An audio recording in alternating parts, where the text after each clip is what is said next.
नाटिकेच्या माध्यमातून हवामानातील बदलांमुळे येणाऱ्या नैसर्गिक आपत्ती यांची माहिती देणार आहे.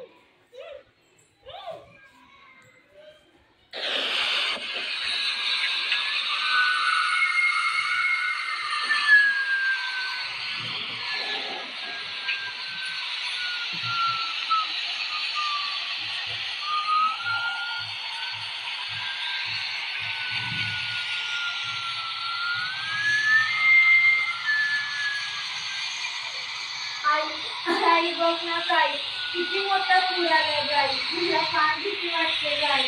आई तिकडे नको पाहू, तुला त्रास होतो ना. अगं आई, पण आपण तर वरच्या मधले राहते ना ग. माझी मैत्रीण मीरा तिथं खाली राहते ना गाई.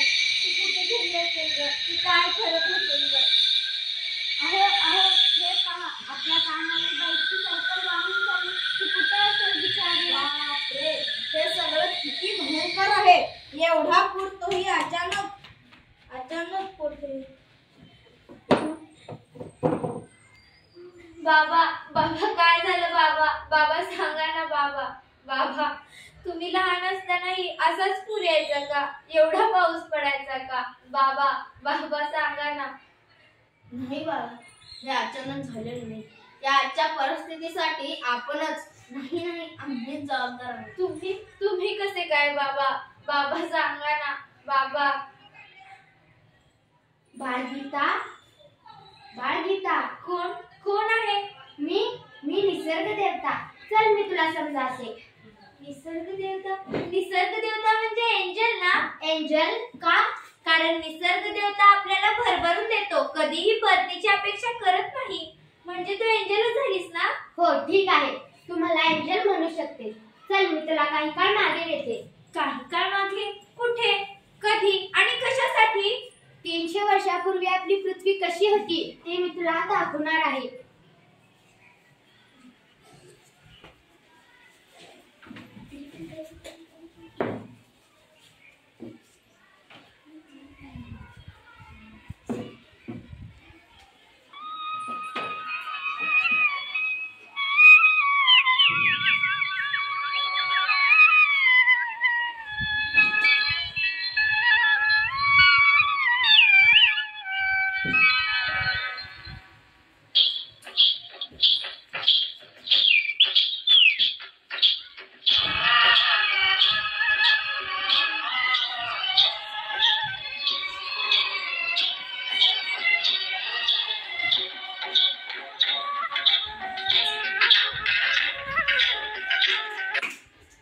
वाव एंजल, हे सगळं किती सुंदर आहे.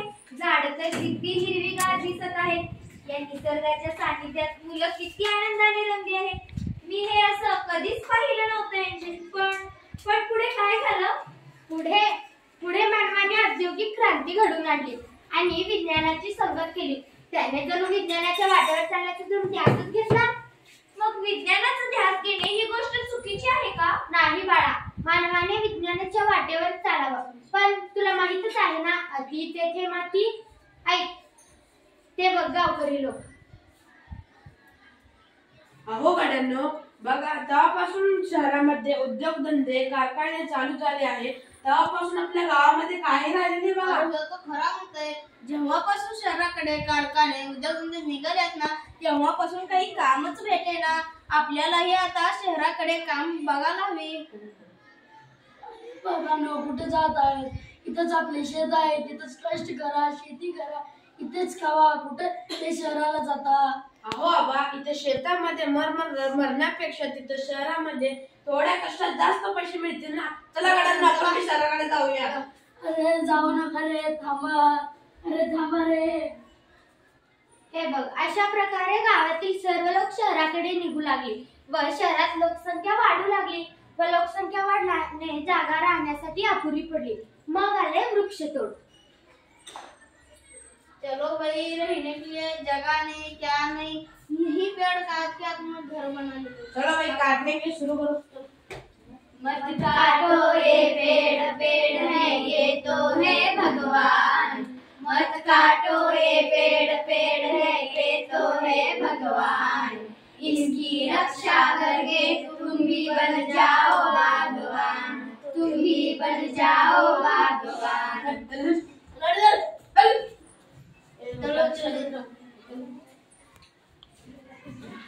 वृक्षतोड तर मग इथूनच मानवाने निसर्गाला हानी पोहोचवण्यास सुरुवात केली तर मग हो, पृथ्वीवरील अशा प्रकारे पृथ्वीवरील जास्तीत जास्त झाडे तोडली गेली आणि कारखान्यातून निघणारा धूर, वाहनातून निघणारा धूर यामुळे वायू प्रदूषण वाढू लागले।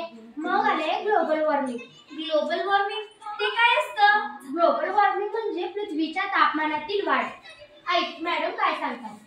मुलांना, ही आहे आपली पृथ्वी। तिच्या वातावरणात आपल्या काही चुकीच्या कृतीमुळे ग्रीन हाऊस गॅसेस बाहेर पडतात। मॅडम, चुकीच्या कृती म्हणजे? चुकीच्या कृती म्हणजे चुलीमुळे वाहनांमुळे निघणारा धूर व नैसर्गिकरित्या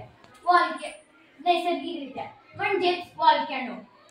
आपण घरात वापरत असलेला एसी, फ्रिज एवढेच काय तर आपण अंगाला लावत असलेला डिओड्रेंट यामधूनही अपायकारक गॅस बाहेर पडत असतात। मॅडम, जर पृथ्वीवर कार्बन डायऑक्साईड नसेल तर वनस्पती आपले अन्न कसे तयार करतात व ते कसे जगतात? अगदी बरोबर। एवढेच काय, जर पृथ्वीवर कार्बन डायऑक्साईड नसेल तर सजीव आपले अन्न तयार करू शकत नाहीत व पुढे म्हणून ते गरजेचे आहे। पण मुलांना, तुम्हाला माहित आहे ना, अति तेथे माती।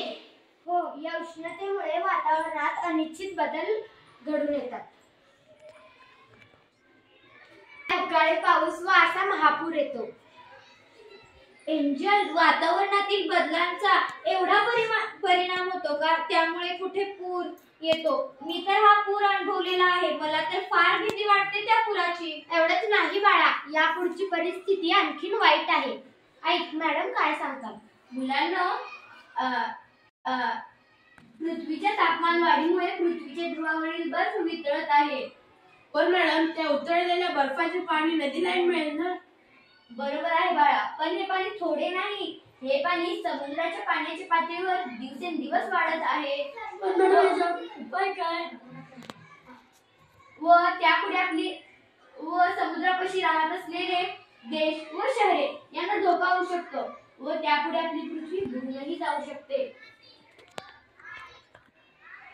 एंजल, एवढा मोठा अनंत तोही असा कसा शक्य आहे?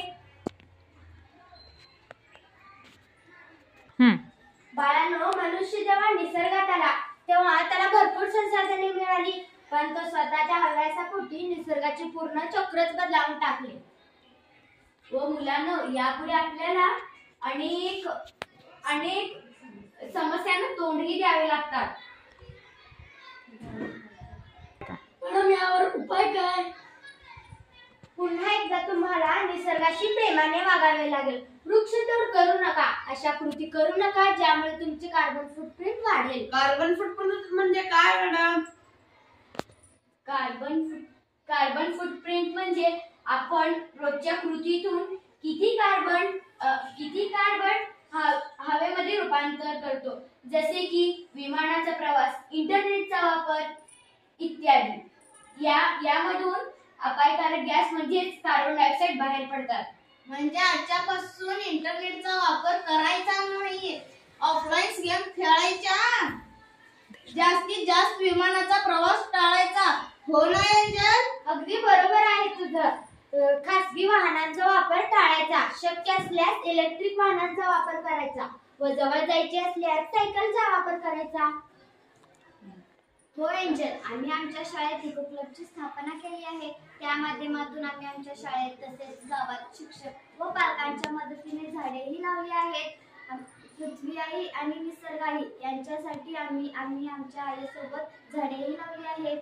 अरे वा मुलांना, आता तुम्ही मनाशी पक्का ठरवलं दिसतंय की आधी सारखं सुजलाम सुफलाम करायचंय। हो एंजल, तू म्हणजे निसर्ग देवता, तू आम्हाला भरभरून दिलंस आणि आम्ही त्याचा गैरवापर केला, त्यामुळे भूप्रदूषण, जलप्रदूषण वाढले। आता याची भरपाई करून देण्याची वेळ आली आहे। अगदी बरोबर आहे गीता, आपल्याला आपल्या पृथ्वीला, निसर्गाला कार्बनच्या तावडीतून वाचवून पुन्हा एकदा नंदनवन करायचे आहे।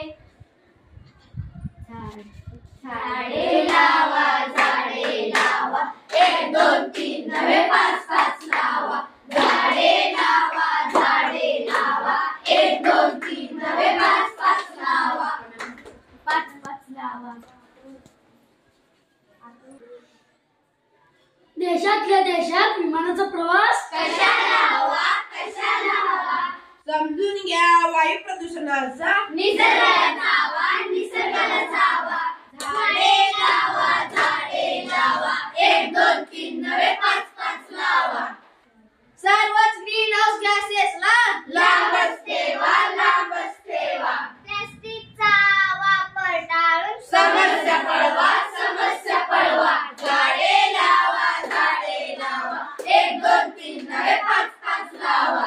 वातावरणातील बदल थांबून निसर्गाचे चक्र फिरवा झाडे लावा झावाच वाटेल निसर्गाला मानवजात हवा